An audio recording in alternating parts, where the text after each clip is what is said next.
The rain hadn't stopped for 2 days at Fort Ridge, turning the training grounds into a maze of mud and cold breath.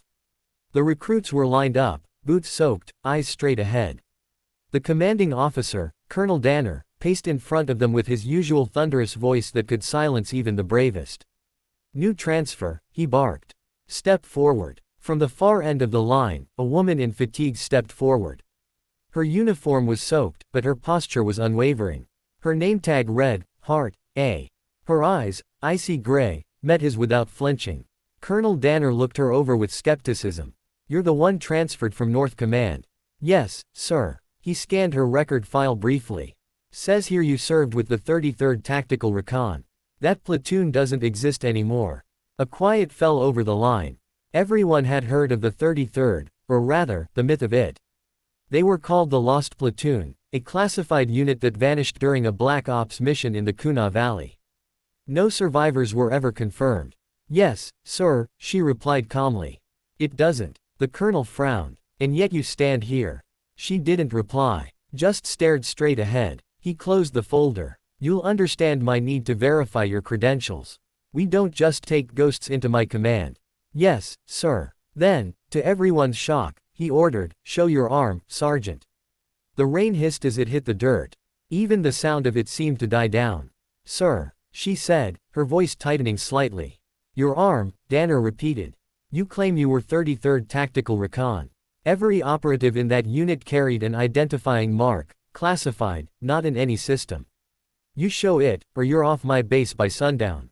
The recruits shifted uncomfortably. Everyone had heard rumors about the Cerberus Tattoo, an emblem said to be burned into the skin of the elite Black Ops unit that vanished.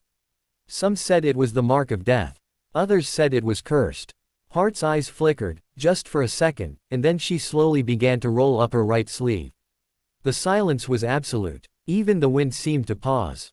The ink was old, faded, and yet unmistakable, 3 wolf heads intertwined in a circle, each biting the other's tail. Beneath it, a single number, 7. Colonel Danner froze. The recruits stared. One of the sergeants, the old one with the scar down his cheek, took a step forward, his voice barely a whisper. "Cerberus," he muttered. No one said another word.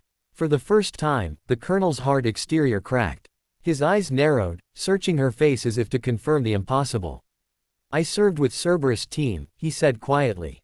"But they were dead," she finished, lowering her sleeve. "Most of them, yes." The recruits exchanged glances. The air was thick with something between awe and fear. Danner cleared his throat. "You'll report to my office, Sergeant Hart." "Immediately." "Yes, sir." The rest of the recruits were dismissed, murmuring as they dispersed into the rain. Inside the colonel's office, the door shut with a heavy thud. Hart stood at attention as Danner walked slowly around her. His expression had changed completely, no longer a skeptic, but a man haunted by something buried deep in classified memory. "I thought I buried that insignia 10 years ago," he said finally. "You did," she replied. "But I didn't stay buried." He sat down heavily behind his desk. "Tell me what happened." Cerberus went dark in 2015. Officially, no survivors. Hart's voice stayed level, but there was a weight to every word. "We were deep in the Kuna Valley, tracking a rogue scientist believed to be developing chemical weapons for an insurgent cell.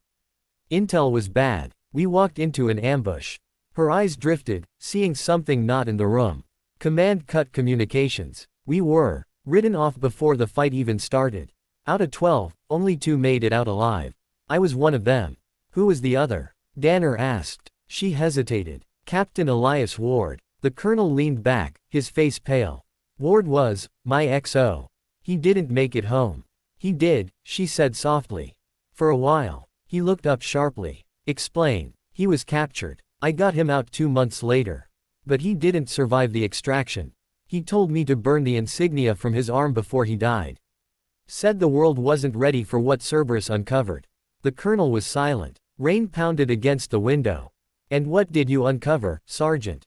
Hart looked directly at him. "That the enemy we were sent to eliminate wasn't foreign." Danner's face went rigid. "You're suggesting." "I'm not suggesting," she interrupted quietly. "I saw it. The chemicals, the prototypes, they bore our own manufacturing codes. Cerberus found proof that someone inside our chain of command was testing weapons on civilians. Ward died trying to expose it. The colonel's voice lowered. That information is above your clearance. She smiled faintly. It was above mine 10 years ago. Not anymore. He stood, pacing. Do you have proof? She reached into her uniform pocket and placed a small data chip on his desk. Encrypted. Mission logs, video, everything Ward and I salvaged before the extraction. Danner stared at it, his jaw tightening. If this is real, you understand what it means. I do, she said. That's why I came back. The colonel sat down again, rubbing his temples. You shouldn't have shown that tattoo. You'll have every agency from DC to Langley hunting for you by morning. I've been hunted before, she replied. Cerberus trained us for it. He looked at her for a long time, then reached into his drawer and slid something across the table, a black challenge coin with the same three-headed wolf engraved on it. I kept it after the mission, he said quietly. Couldn't bring myself to let it go. Hart looked down at it, her expression softening for the first time. Ward used to say Cerberus wasn't about surviving. It was about guarding the gate. Making sure what's behind it never gets loose. Danner nodded slowly. Then maybe it's time the gate was opened again. Before he could say more, a knock echoed on the door. Come in, he called. A young lieutenant stepped in, saluting sharply. Sir, command just transmitted a priority message. They're requesting immediate lockdown protocol, classified directive, your eyes only. Danner took the message tablet, scanned it, and his face went pale. He looked up at Hart. They know you're here, he said. Hart's hand instinctively moved to the sidearm on her thigh. Then we'd better move fast. Danner stood, pulling a rifle from the weapons locker. You realize what you're starting, Sergeant. She looked him straight in the eye. I'm not starting anything. I'm finishing what Cerberus began. The alarm sirens began to blare outside the office, flashing red through the rain-streaked windows. Hart slipped the data chip into a waterproof pouch on her vest and chambered around. Where to? Danner asked. West Hangar, she said. There's an old C-130 still operational. We'll need altitude before they triangulate the signal. He nodded grimly. You still remember extraction protocol. Every line of it. As they burst through the door into the storm, soldiers were already scrambling across the compound. Searchlights cut through the rain. Somewhere above, a helicopter's blades roared. Danner shouted over the noise, You sure about this, Sergeant? Once we leave, there's no going back. Hart's voice was calm, resolute. Cerberus never goes back. We finish what others won't. They sprinted toward the hangar, lightning flashing behind them like gunfire. And for the first time in 10 years, the mark of the Cerberus tattoo gleamed under the storm, the symbol of the Lost Platoon, no longer forgotten. Somewhere deep within the thunder, it felt as if the wolves were awake again.